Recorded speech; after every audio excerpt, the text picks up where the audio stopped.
I wanted to start out anyway this morning by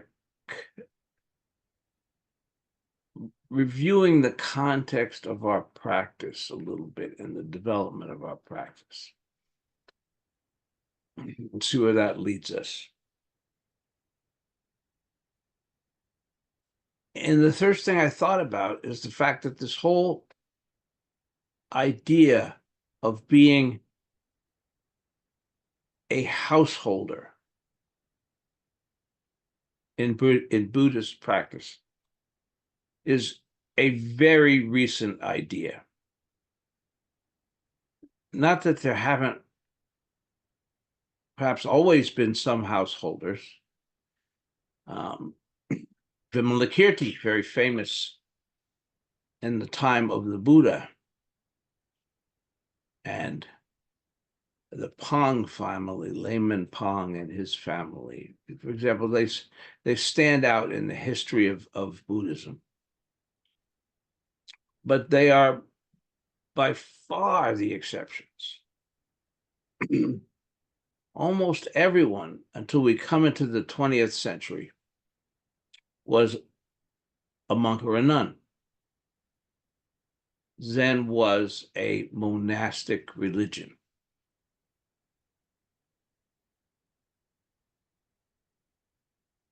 And that didn't change to any significant degree at all in the first half of the 20th century. It's really not until the second half of the 20th century that this starts to change to a significant degree. Again, there have been exceptions all along, but it's never been a norm. So in the 60s, we saw an influx of Buddhist teachers to this country, right? And the heads of the lineages as we know them here, Maizumi Roshi in our lineage, Katagiri Roshi, Suzuki Roshi.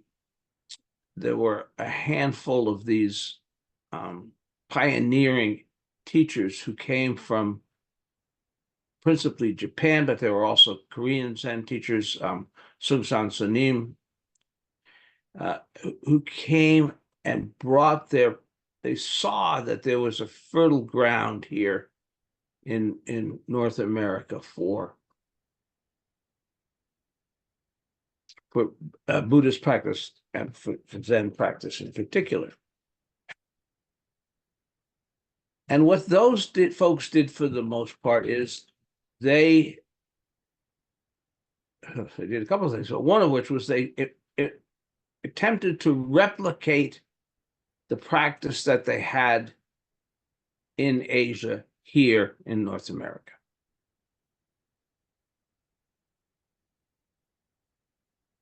So the first thing that happened was, in Zen in particular, a number of large monastic centers were established. Initially, Zen Center of Los Angeles, Zen Center of San Francisco. I think Katagiri's was Zen Center of Minneapolis, and so on. A handful of these major centers that had a monastic practice. Now, they also, and this is what started to distinguish them from perhaps the practice before them in Japan or elsewhere in Asia, was that they also started to have lay students, non-monastic students, people who were householders, who had families and jobs and all of those things, and came and practiced once a week or however often the opportunity was available to them.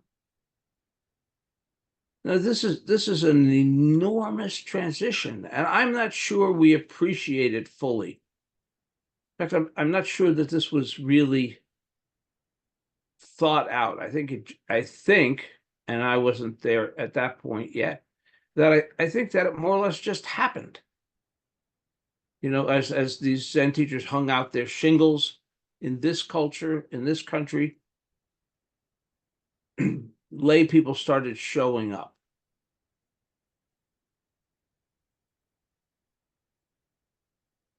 And it was the 60s. It was all a little wild and woolly and weird. In ways that it's sort of hard to fully appreciate today, which was also gave rise to some of the unfortunate inappropriateness that came along.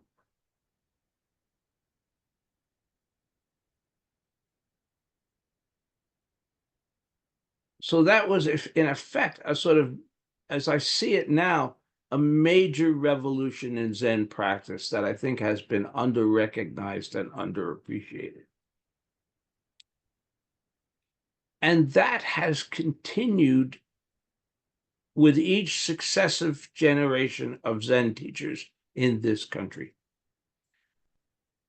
So, for example, the first generation teachers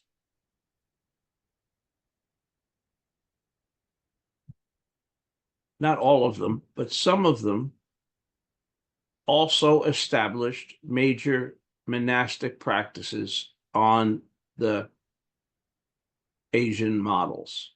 And so you therefore had places like Great Vow Monastery in Oregon, you had Zen Mountain Monastery in New York State, and others that integrated monastic practice with lay practice. But they were sort of fundamentally built around this residential sangha of people who were monks and nuns. And in some ways, in that model, the people who were not monastic, even though they were numerically far more numerous, I don't think anybody kind of knew quite what to do with them, because I'm not sure to what extent this was really conceptually thought out versus just kind of evolved.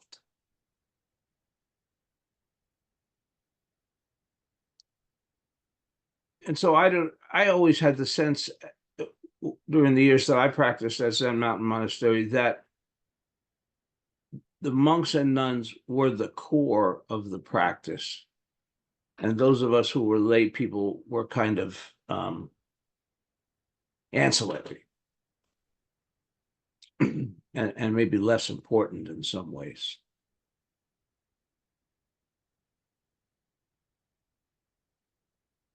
So I'm going to call that the first revolution in American Zen. First revolution, this transformation from a predominantly monastic practice to a practice that's predominantly householders. Because with each successive generation of teachers here in America, in North America, there's generally been a movement away from the Asian models, in this case, the Japanese model. And more, the evolution of what we might call American Zen. Zen that is principally a practice of lay householders.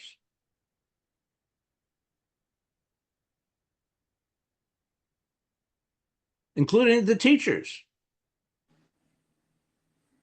Those first generations of teachers were monastics,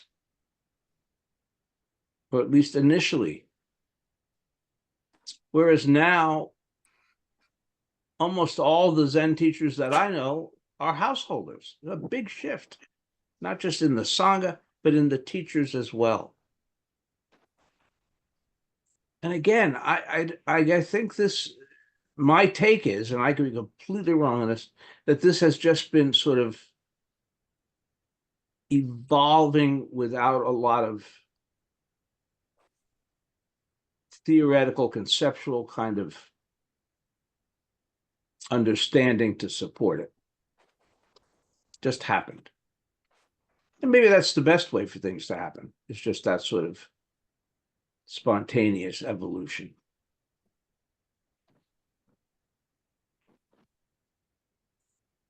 And now I think we're really going through a second revolution.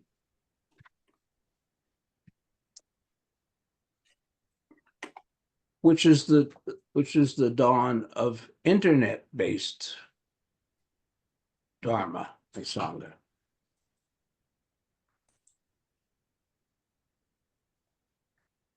You know, we're not the only ones that are online these days.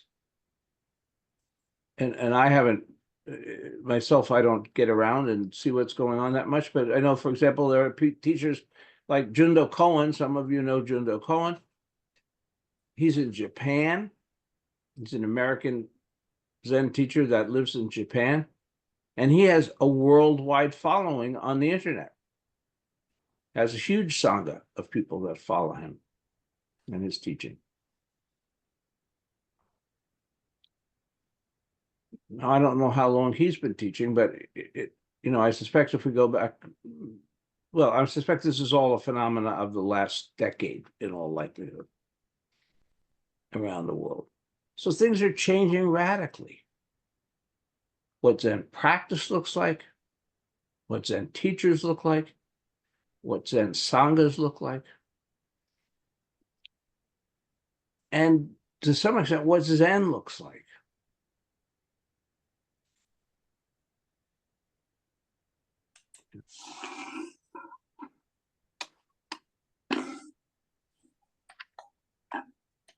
And yet, I think we still have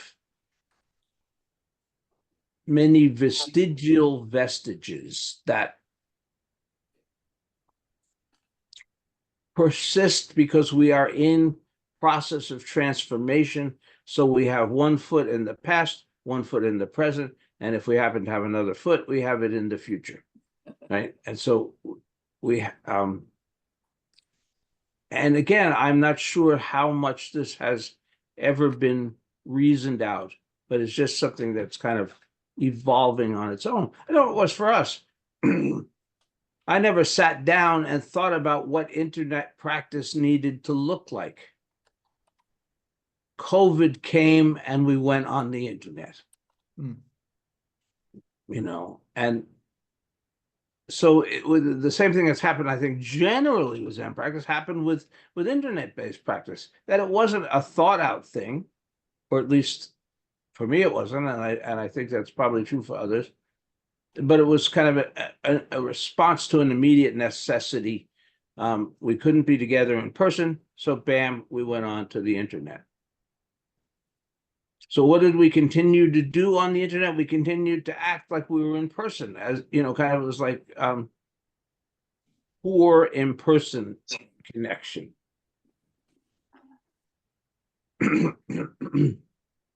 Rather than really learning to take advantage of the medium that we were in and the ways in which we might creatively practice within that within that medium.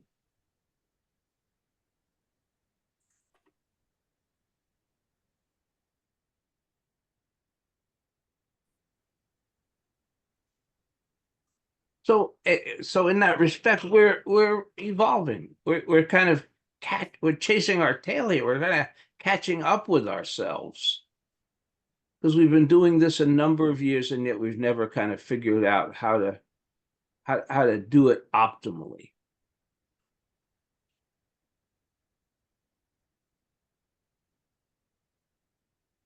And I don't know how successful we're going to be. You know, some of the aspects of Zen, sitting silently, works really well on the internet, right? We can sit. That's not a problem at all. Chanting, not so good, unless we had, you know, a highly adept technical person to set up microphones and God knows what else, so that, you know, there could be multiple people chanting.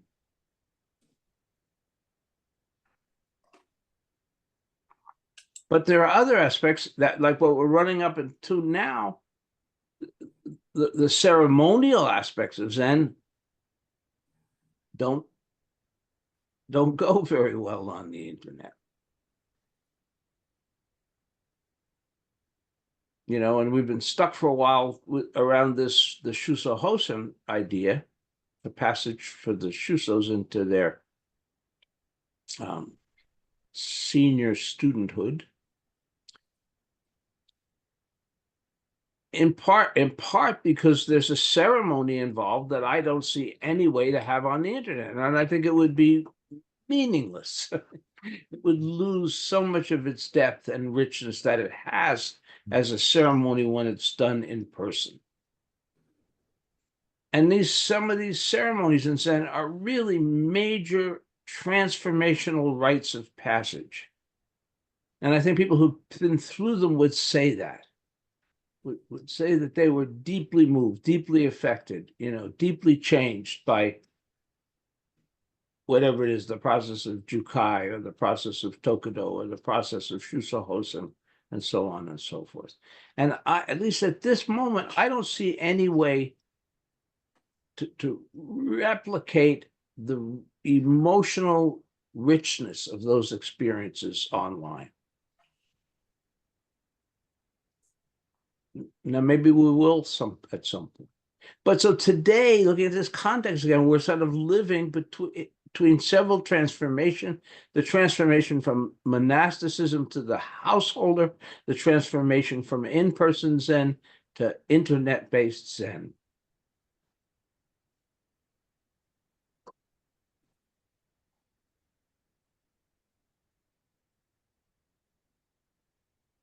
But I think it's going okay. There are, look, we had, I probably shouldn't say this, as a Zen teacher, I'm not supposed to say nice things to you guys, but we had a very nice talk last week, didn't we?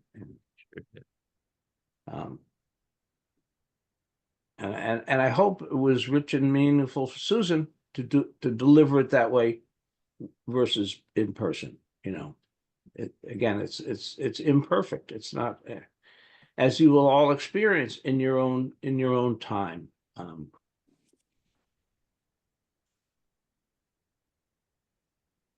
So we're learning. And I think, therefore, we need to be sort of patient with each other and patient with the process. And knowing that it will be imperfect, that it is imperfect, it will be imperfect. And that's okay. Again, transitions. Those of you who've been through ceremonies at Treetop know that there's a huge difference between doing ceremony in a residential monastic sangha,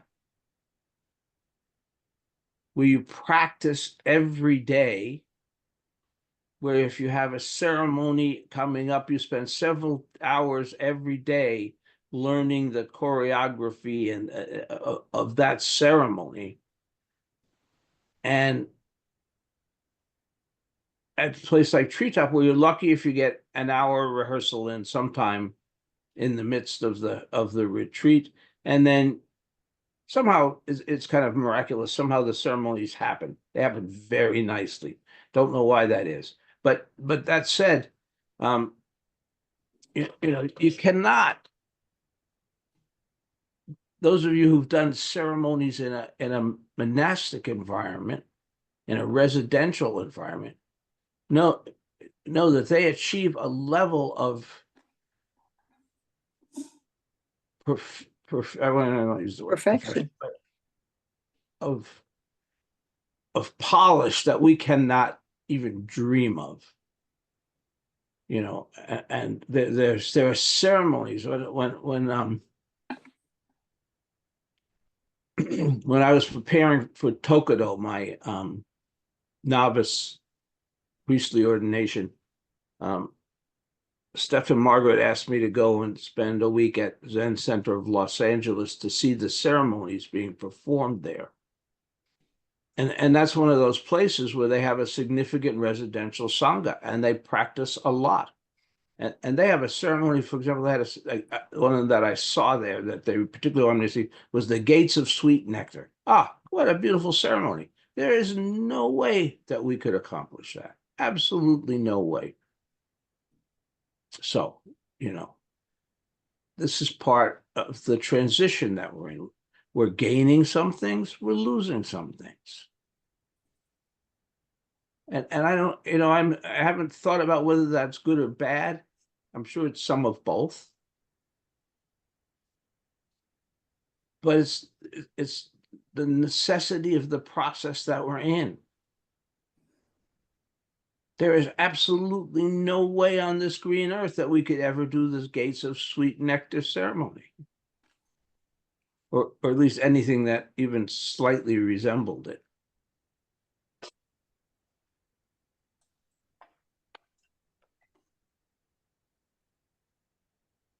But we can appreciate that past. We can recognize where we came from. And perhaps see and sustain some of the echoes of that past in this present.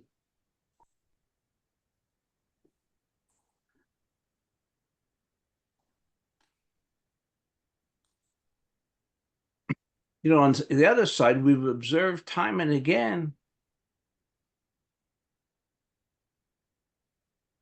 that Sangha works on the internet. Mm-hmm.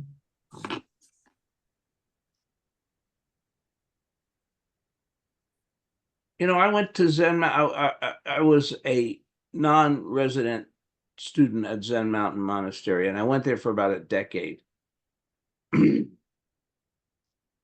And in the 10 years that I went there, I might have come to know half a dozen people. And most were just faces on the cushions next to me. People that I passed in the hall. So in a funny way, this builds Sangha, not a funny way, in a much more powerful and intimate way. Mm-hmm. I think that you folks all feel some connection to one another. You all know one another, and in this kind of crazy way that Zen people know one another. It's really interesting, right? You can know somebody in a Zen context for 10 years. And if someone said, are they married? I don't know. Do they have children? I don't know. What do they do for work? I don't know. It's like, it's this very and yet we know each other, we know each other's faces and smiles and, and ideas. But it's not, we probably meet people in Hannaford's that we know better than we know our fellow Sangha members when it comes to those kind of life details.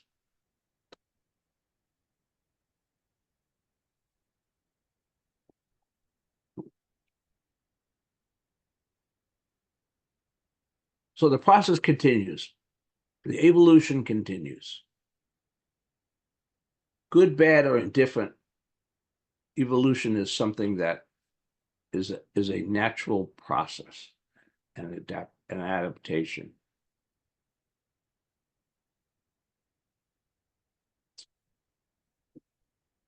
Excuse me. So we've had one Shuso talk, and we're anticipating 2 others.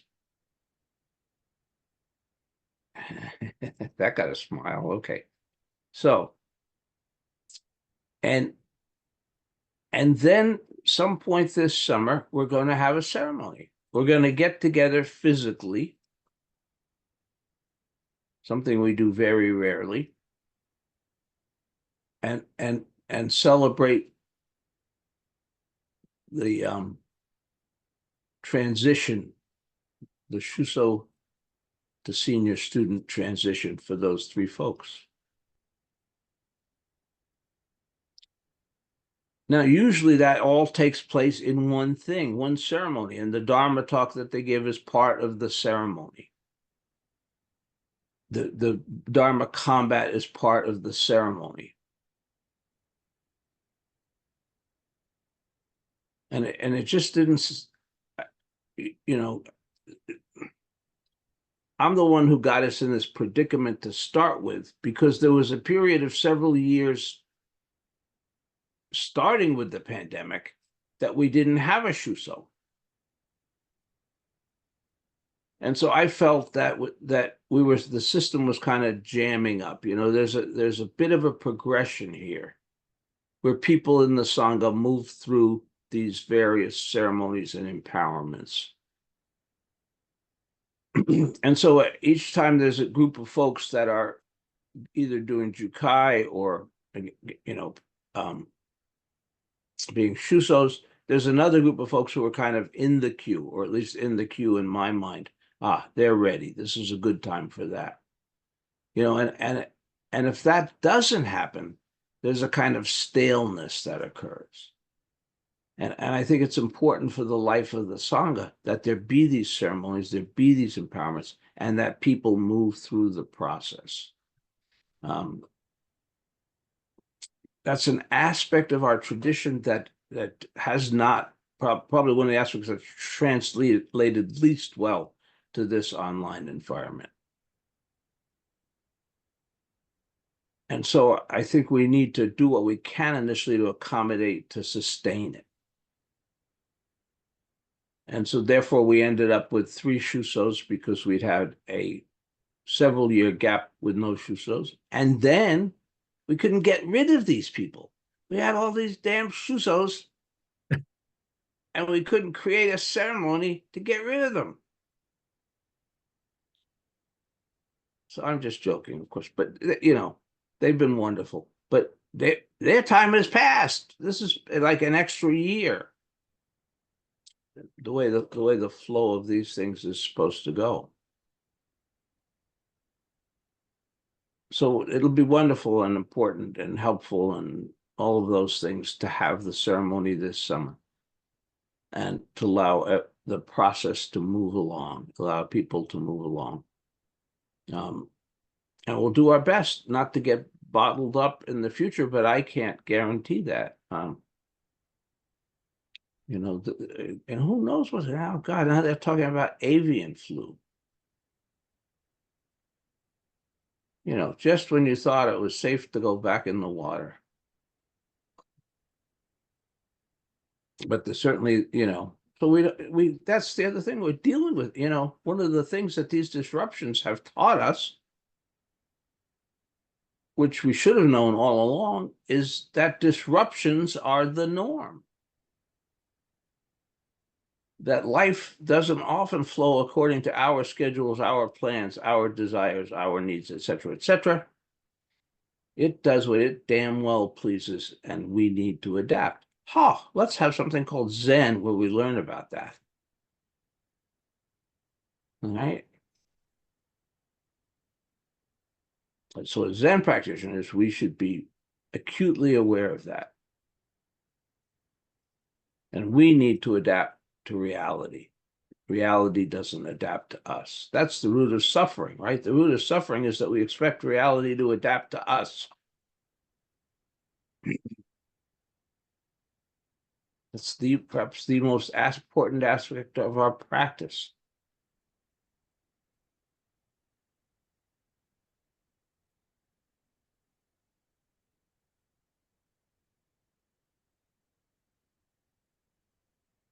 AA would say living life on life's terms. We need to learn to live life on life's terms.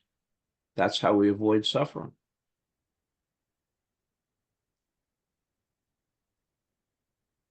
Anyway, so we'll set a date soon for a summer gathering and a Shuso Hosen ceremony. I'm already ordering the fireworks.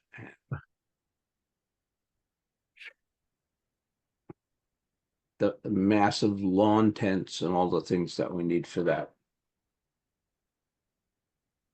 And I truly hope that as many of you as possible will be able to attend in person, because it will also be our sort of fete for the summer. We'll get together and traditional Zen, roasting hot dogs and hamburgers and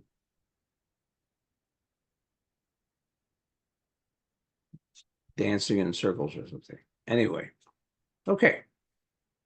Thoughts, comments, questions?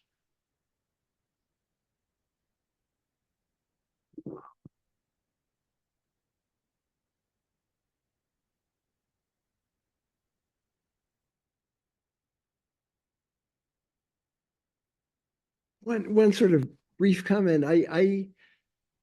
I felt during Susan's talk um, that compared to the talk being by somebody at the end of the room has to raise their voice and everything, and which is sort of it's. I mean, obviously it's effective, but it's also sort of separating. And so I actually felt like there was something sort of really intimate about the giving the talks that way, and then the Dharma combat part afterwards. Also, I mean, maybe some of it may have been too challenging, but um, Susan handled it extremely well. And but there was something very intimate about that also, I thought. And so it's sort of ironic that it's over the internet. We're not even in the same, 1,000 miles of each other, some of us. Um, but in some ways, it actually feels better than the other way to me. So, Oh, yeah, thank you for that observation, Gary. And I think that's true. And that's part of why I enjoy teaching on the internet. But the internet it's a double-edged sword because how many of you have attended a treetop retreat? And when you're on the internet at the treetop retreat, the teachers are all the way at the far end of the room. So the teachers are small and far away. And that feels very remote. That feels very isolating. It feels like you're in the peanut gallery, rather than in the retreat. And there may be no way around that structurally in terms of the way that the Zendo is set up and so on. But it's certainly so the internet, as far as I can see, can work both ways. It can bring us in, but it can also kind of keep us away.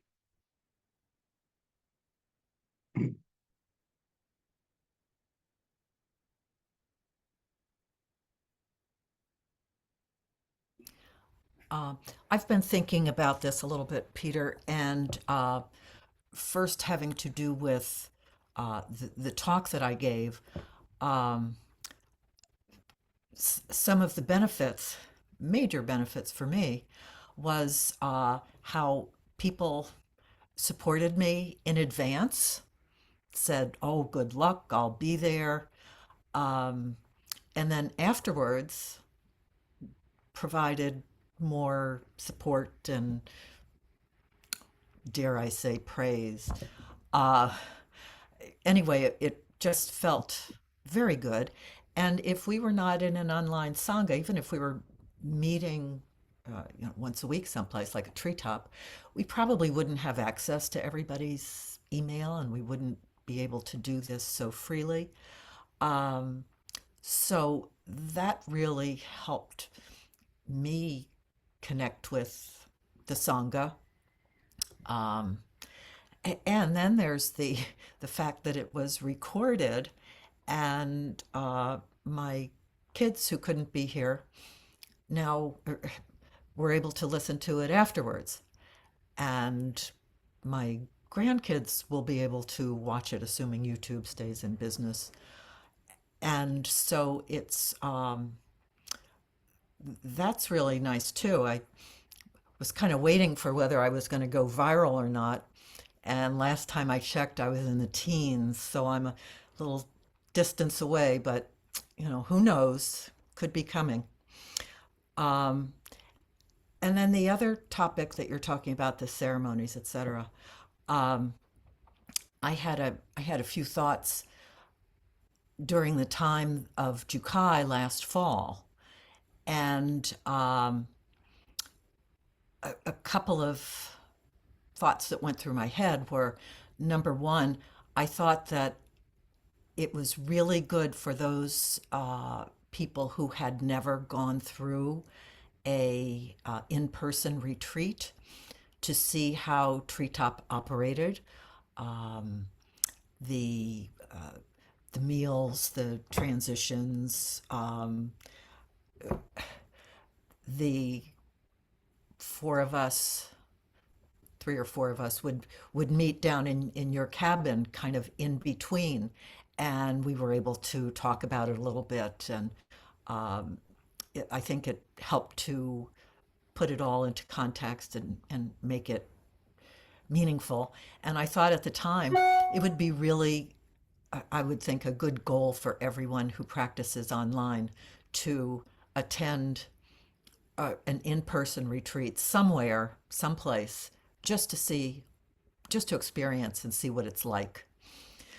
The other thing that I thought of when we were together is we're together, and it would be really nice to have a once a year opportunity for everyone to get together.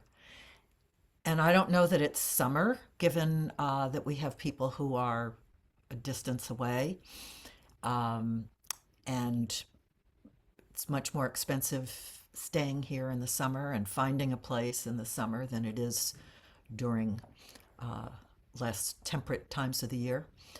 But I actually just this last week I went online and I was looking for, I made some notes. I was looking for some retreat centers that would be very low cost, local to Portland, easy for people to fly in, drive in, stay, etc. And I didn't have much luck, and I just did an internet search. I know there's a Franciscan guest house down in Kennebunk that has, they used to be dorms, so the prices are fairly reasonable. However, I looked and it's mostly sold out. October, even November. You kind of have to go into December to get there. So it would need to be arranged in advance. I also thought of the option of, well, if we could find maybe not a place to spend the night, but where we could meet for like a Friday, Saturday, Sunday.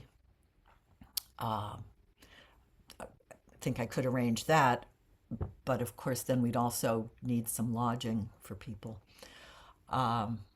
So that's also a work in progress, and it's not easily solved, but probably could be solved. And I think it would be wonderful if we could all get together once a year. And I think it would be nice if everyone was encouraged to uh, attend an in-person retreat at at some time in their course of practice. So those are some thoughts that I had about it. Thank you. Thank you. Yeah, well, yeah, it's at certain points in your practice, an in-person retreat is absolutely indispensable. I've talked with people about this, that, by and large, I don't even assign Moo unless you're going to be at a retreat. That's a critical point in practice. It takes an intensity of focus that you cannot get living in the world. I mean, it really need to be in a intentional community at that point. So just reinforcing that point, not only is it a good idea, but there's times when it's indispensable. And there's some certain barriers that just I don't think can readily be, they can't be readily passed, period. And it's even more impossible in terms of doing so while trying to live a householder life.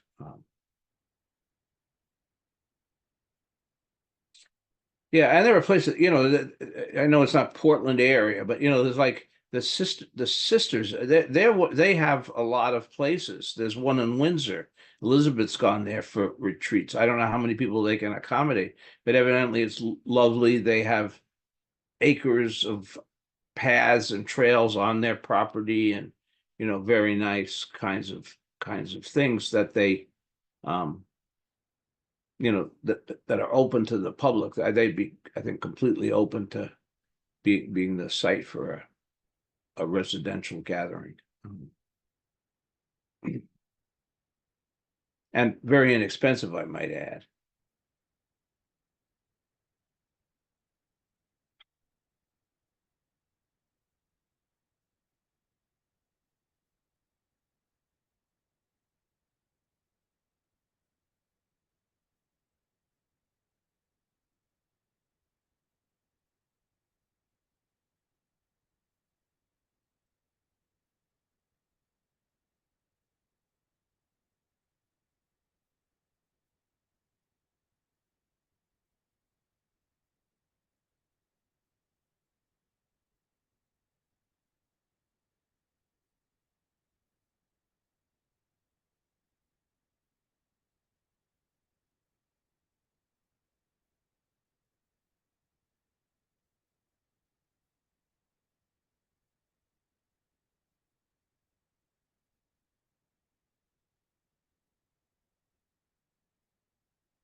You know, and just, it's, again, it's not Portland centric, but I'm sure we could use Treetop anytime.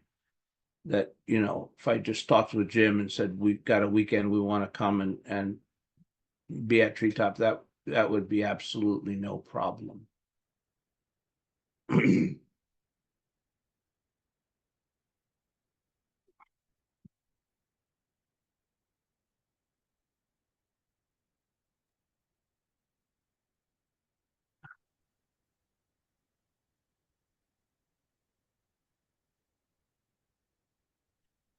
Well, I have a comment about the internet and about our practice in with regard to these transitions. I'm a little hesitant to go into this, but it comes to me as far as the medium is concerned.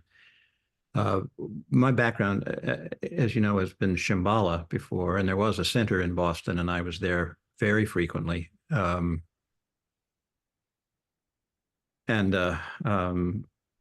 And practiced there in a lovely room, a lovely setting, not overdone, but wonderful light and a fine dais, etc.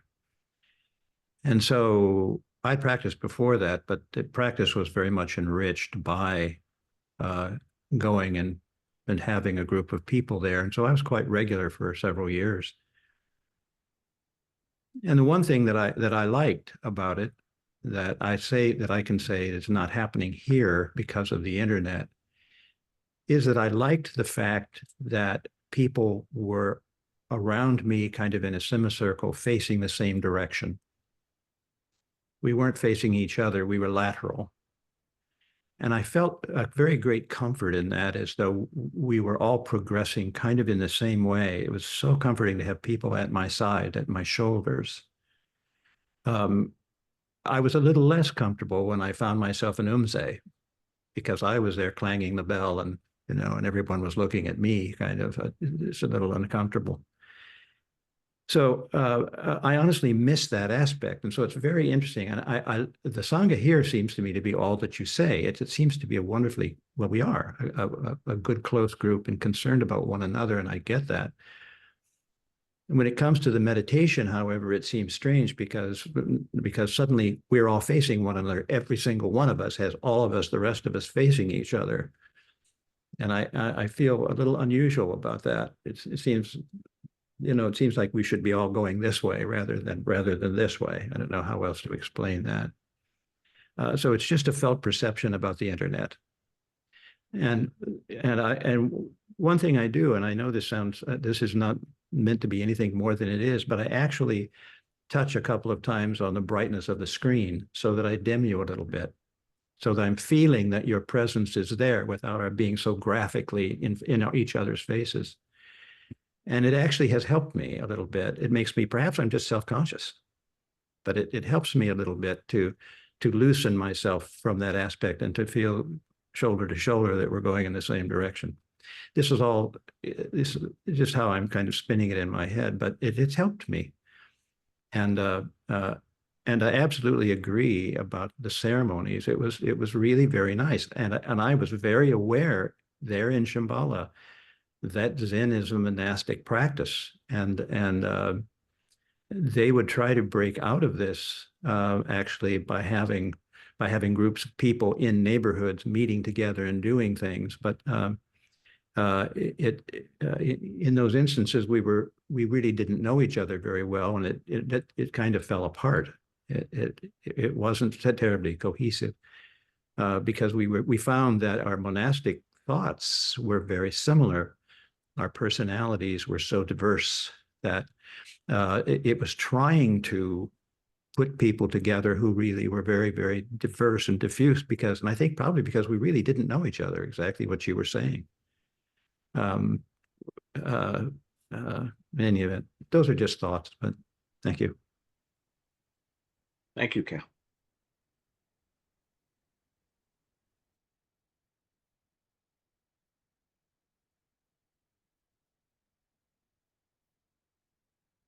This is, by the way, we kind of touched on something that's somewhat of a perpetual issue in Zen, is this whole issue of getting to know each other, familiarity, and I think that was probably part of the intention of RJ's creating the tea gatherings, to have a time when we're not formally doing the Zen, but we're just being with one another. And of course, it's not the same as having a tea gathering in person, but it crosses that bridge a little bit. But it's always a problem in Zen. Like, I talk about my experience at Zen Mountain. I don't think that's an unusual experience, especially at the larger centers, but even some of the smaller ones. People come, they sit, they go home. And you can go years not knowing the people who are sitting next to you. And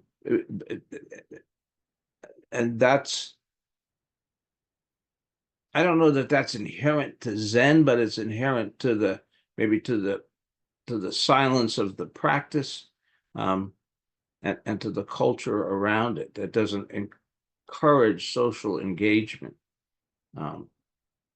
If you went to a church, right? As I understand it, there are gatherings, there are times everybody gets together. They have a potluck supper, or a bean supper, as we have here in Maine, and people are encouraged to interact socially. We don't typically do that in Zen.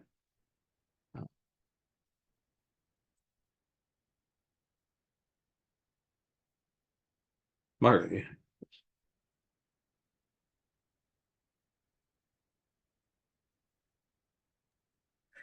I've been involved with several Zendos where, to some extent, what you say is what happens. They are not monastic. And of course, pre-pandemic, they sat together. But either there was breakfast together after sitting in service on a Saturday or a Sunday morning, or there was silence before sitting, but after sitting, there would be brief conversation and chatting. And I got to know a lot of people in 3 different Zendos this way. And then you would meet them in Sesshin and sit down and chat together before Sesshin begins and get to know each other a little bit. And at the end of Sesshin, have a meal together and get to know each other. I never experienced what you and Cal have just described. And that's in 30 years of doing this. I have been to Zen Mountain Monastery. I only went on, Sunday mornings that they let the public come. And that, when you're sitting in a room with 50 people, yeah, you don't know who they are. But even they have lunch together afterwards. And I met people that I got to know a little bit. I was only able to be there 3 or 4 months each summer. But people were friendly. So it's not quite as isolating as has been described.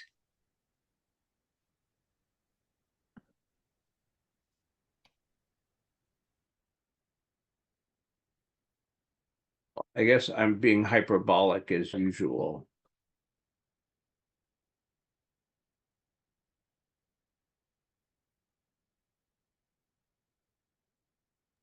I might add that I also spent years and years and years in Protestant churches where there were group meetings. And I was never as comfortable in those as I was in the Zen with the Zen groups. Never. Maybe I didn't belong in them.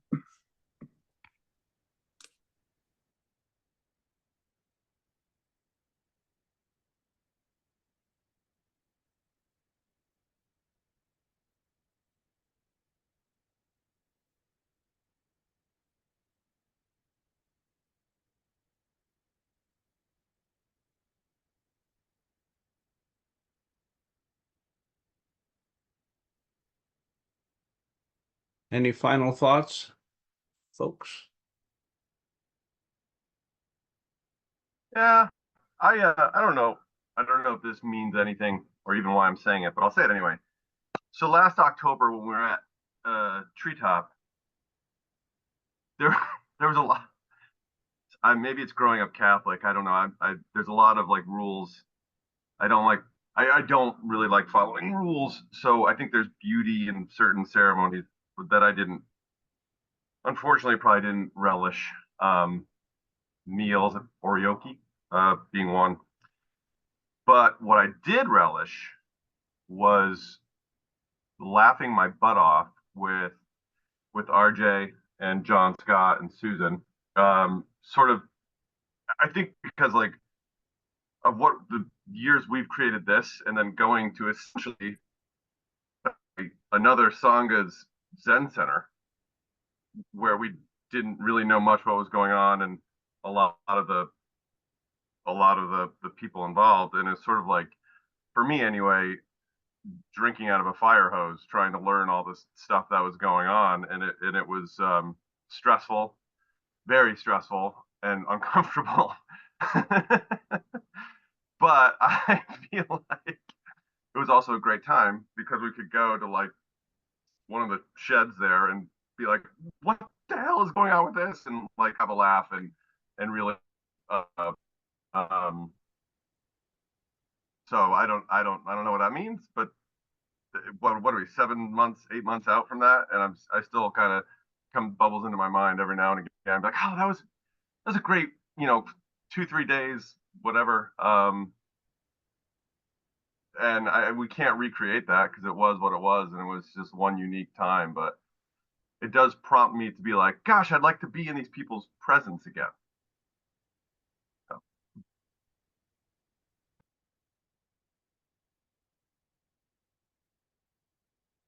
You're not supposed to be having conversations in the huts during the session.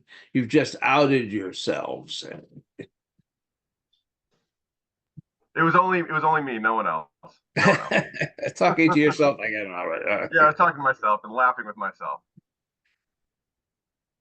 Well, I am aware that goes on from time to time, and my view is that's sort of normal and healthy, and it's always something that goes on, when the teachers aren't watching and whatever, people kind of are off by themselves. And I think, I think it's just part of the process.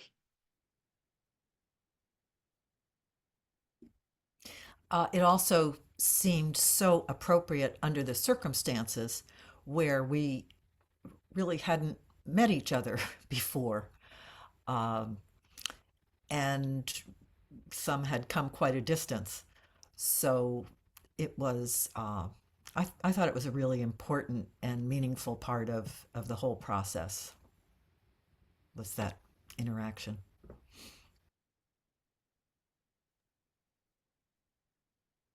Being one of those that came up from quite a bit far, I couldn't agree more. I think there's kind of both sides to it. There's a warmth that the group has built over being here every Sunday, or most every Sunday, from seeing everyone and learning a little bit even before tea time. There's just a familiarity that comes with it, and a closeness and an intimacy that comes with being online. But there is just a whole other level there. I walked in, I had never met anyone, and just being there those few days was just, it was just amazing. And I yes, we talked a little bit, but we participated with the oryoki, and like Robert said, we were all lost, just kind of looking at each other going, oh my God, the whole napkin folding thing, that took me a while. Then but it was it was just a different experience. Could I do it? To be honest, could I do it every weekend going up in person? I'm not sure that I could. So this to me is sort of it feels comfortable, but there is definitely a difference of maybe once a year, like Susan said, coming up and just really, being able to hug someone and say, oh my gosh, it's there's just a different level. With that said, also, like I think the biggest hurdle, at least for me, is the planning. there has to be a long period for me personally, because of my responsibilities where I am. I have to take time off work, make sure that, there's no other things, months in advance. It really is, to me, if I think I would certainly be interested and willing to, but it's something that if we're going to do it, we have to, in my opinion, give, 6 months notice, lock it, have, okay, this is when we're going to do it, so people can work around it.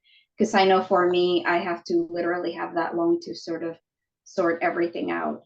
But if I can do it, I definitely will. And I highly recommend it, because it does, I think, add a depth to our practice and our relationship with the Sangha that you just can't get online.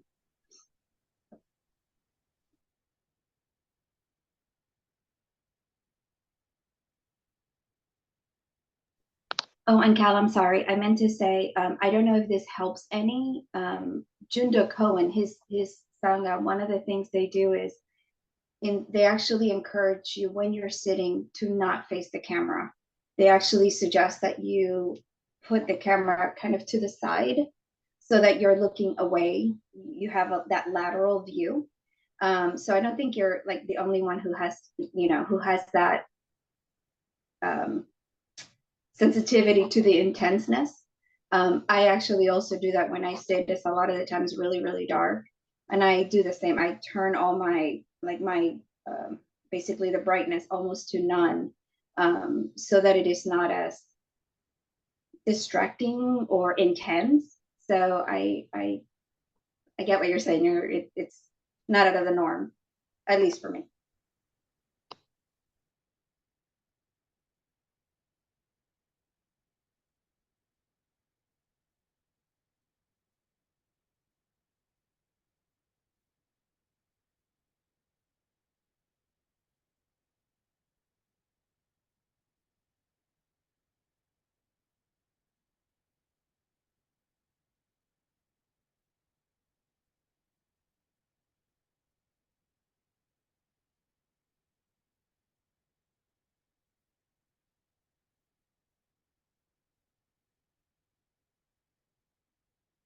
It's an interesting question that I don't have an answer to, but I think that the more that we create a special environment in which to do our zazen, it becomes easier to do zazen. But does it become harder to practice Zen out in the world? I don't know that, but if this is preparation for living our lives in the world, informed by the Dharma, informed by and we practice the Dharma again in a very highly controlled environment, does it translate as well, or is it good to have a little bit of distraction, a little bit of brightness, a little bit of noise? I don't know the answer to that, but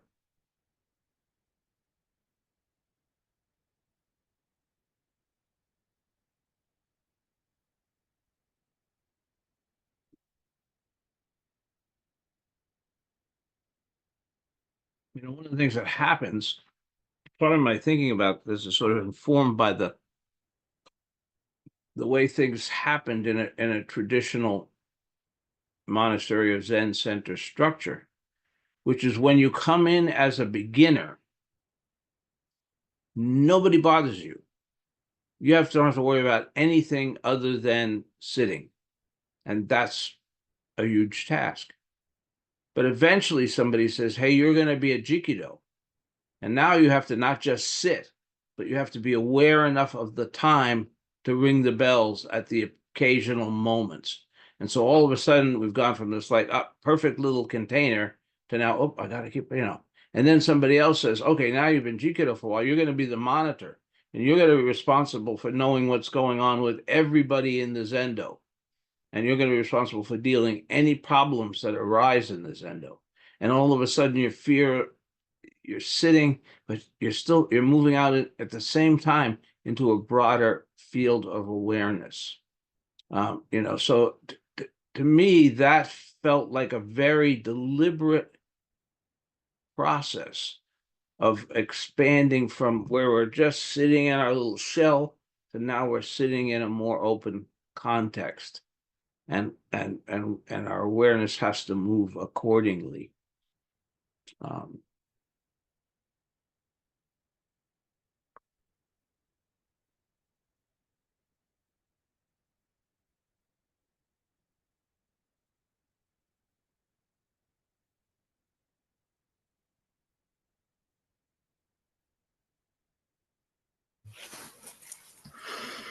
So this is making me think a little bit about it all, generally. Practicing Zen for me. And I like that that we have moved in a direction of being in the world. Not that I was in in Zen in the middle of the 20th century. I mean, I was being born then. But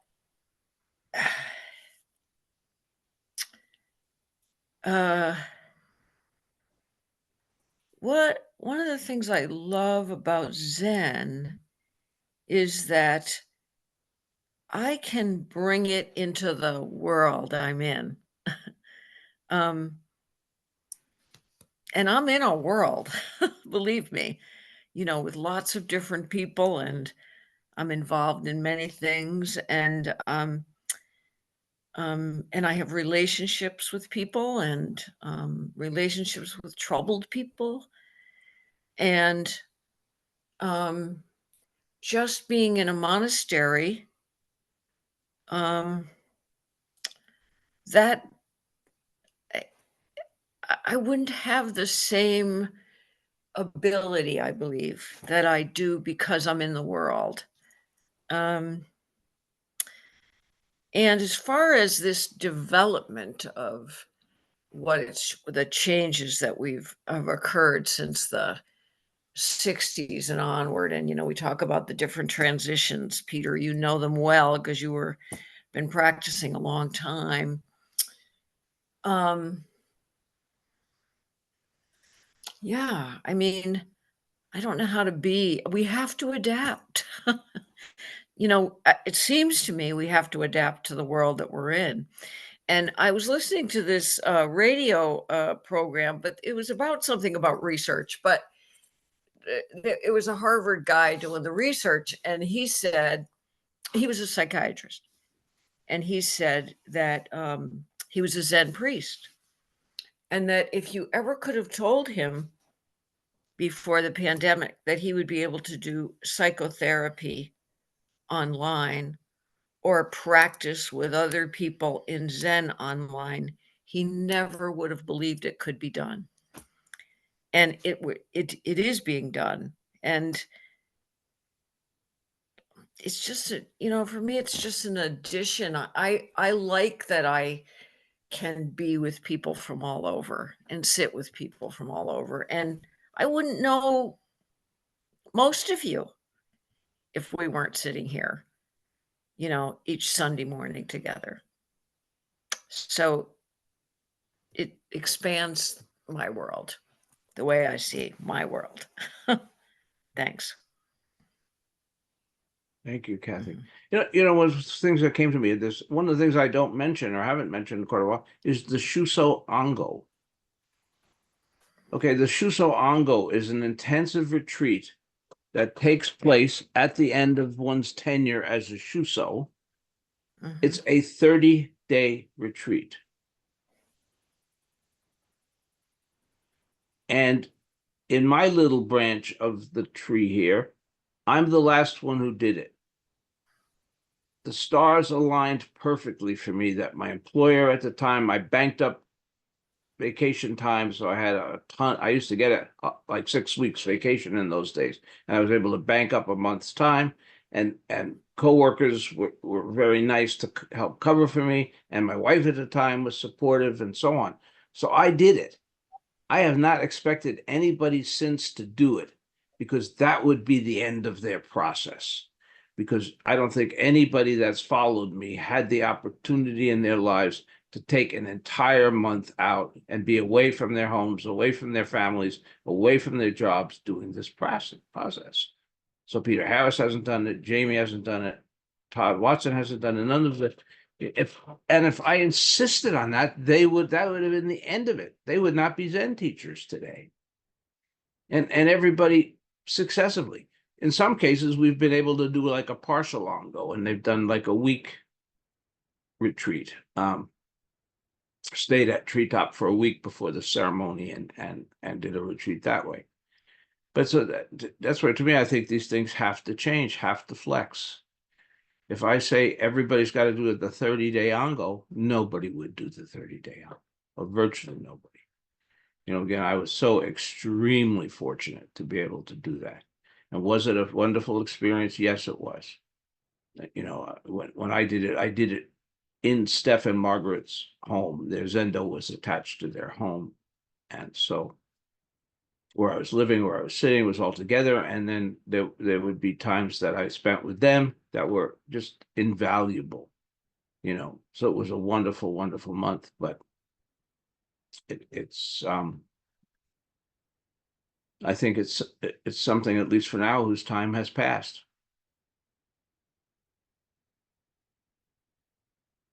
And I think we have to be flexible like that.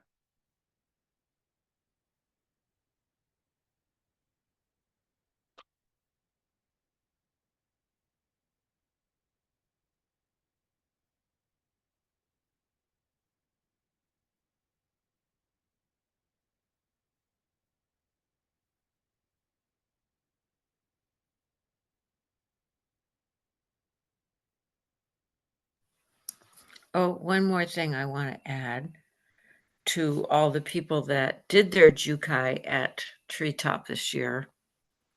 It was really my favorite retreat in all the years I've been there. I loved having you all.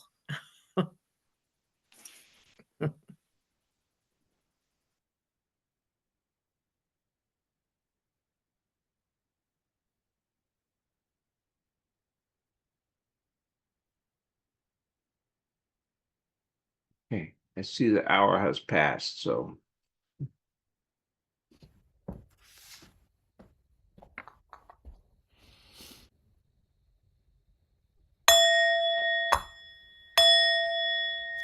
Creations are numberless.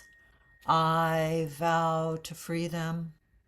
Delusions are inexhaustible. I vow to put an end to them. Reality is boundless. I vow to perceive it. The enlightened way is unsurpassable. I vow to embody it. Creations are numberless. I vow to free them. Delusions are inexhaustible. I vow to put an end to them. Reality is boundless. I vow to perceive it. The enlightened way is unsurpassable. I vow to embody it. Creations are numberless. I vow to free them. Delusions are inexhaustible. I vow to put an end to them. Reality is boundless. I vow to perceive it. The enlightened way is unsurpassable. I vow to embody it.